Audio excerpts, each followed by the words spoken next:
রমজানের শেষ দশকের ইতিকাফ অত্যন্ত ফজিলতপূর্ণ একটি আমল। মাহে রমজানের পূর্ণ বরকত ও হাজার মাসের চেয়েও শ্রেষ্ঠ রাত লাইলাতুল কদর লাভের নিশ্চিত উপায় হল ইতিকাফ। কিন্তু নারীরা ঘরে বসে কিভাবে ইতিকাফ করবেন, বিস্তারিত থাকছে টেক্সট রিপোর্টে।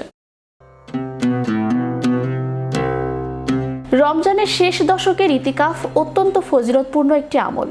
মাহে রমজানের পূর্ণ বরকত এবং হাজার মাসের চেয়েও শ্রেষ্ঠ রাত লাইলাতুল কদর লাভের নিশ্চিত উপায় হলো ইতিকাফ। কিন্তু নারীরা ঘরে বসে কিভাবে ইতিকাফ করবেন?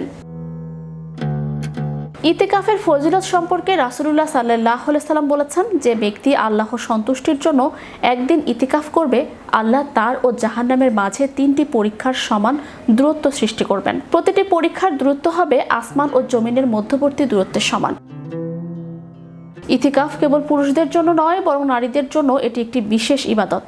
নবীজি সাল্লাল্লাহু আলাইহি সাল্লামের পবিত্র স্ত্রীগণ আজীবন এই আমলটি করে গেছেন, অথচ আমাদের দেশে নারীদের মধ্যে ইতিকাফের প্রচলন খুব কম।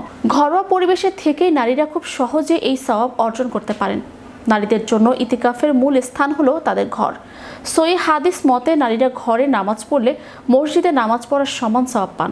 তাই নারীদের জন্য তাদের ঘরই মসজিদের মতো।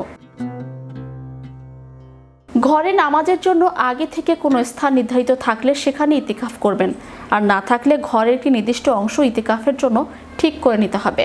ইতিকাফের স্থানটি পর্দা দিয়ে ঘিরে নেওয়া উত্তম। এতে ঘরে কোনো গায়রে মাহরাম বা পরপুরুষের যাতায়াত থাকলেও ইতিকাফকারীর গোপনীয়তা ও ইবাদতের একাগ্রতা বজায় থাকে। বিবাহিত নারীদের ইতিকাফের জন্য স্বামীর অনুমতি নেওয়া আবশ্যক। স্বামীর অনুমতি ছাড়া ইতিকাফ করা উচিত নয়।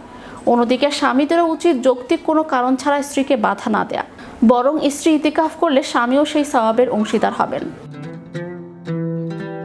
ইতিকাফ অবস্থায় প্রাকৃতিক প্রয়োজন এবং ওযু ছাড়া নির্দিষ্ট স্থানের বাইরে যাওয়া জায়েজ নেই। যদি ইতিকাফের কক্ষের সঙ্গে সংযুক্ত বাথরুম থাকে তবে কক্ষের বাইরে যাওয়া যাবে না। কেবল খাবার পৌঁছে দেওয়ার কেউ না থাকলে খাবার আনার জন্য বাইরে যাওয়া যাবে। ইতিকাফের সময়কে কেবল ঘুমানো বা অলসতায় না কাটিয়ে জিকির ও ফিকিরে মশগুল থাকা উচিত। এই সময় করণীয় কিছু আমল হলো বেশি বেশি নফল নামাজ ও তাহাজ্জুদ আদায় করা, কুরআন তেলাওয়াত ও হাদিস পাঠ করা, তাসবিহ, তাহলিল ও ইস্তিগফার করা, দিনী বইপত্র পড়া ও ইসলামিক জ্ঞান অর্জন করা, দুনিয়াবি অনর্থক কথাবার্তা বা অহেতুক মোবাইল ফোন ব্যবহার থেকে দূরে থেকে আল্লাহর ধ্যানে মগ্ন থাকাই ইতিকাফের মূল উদ্দেশ্য। Channel Europe news desk.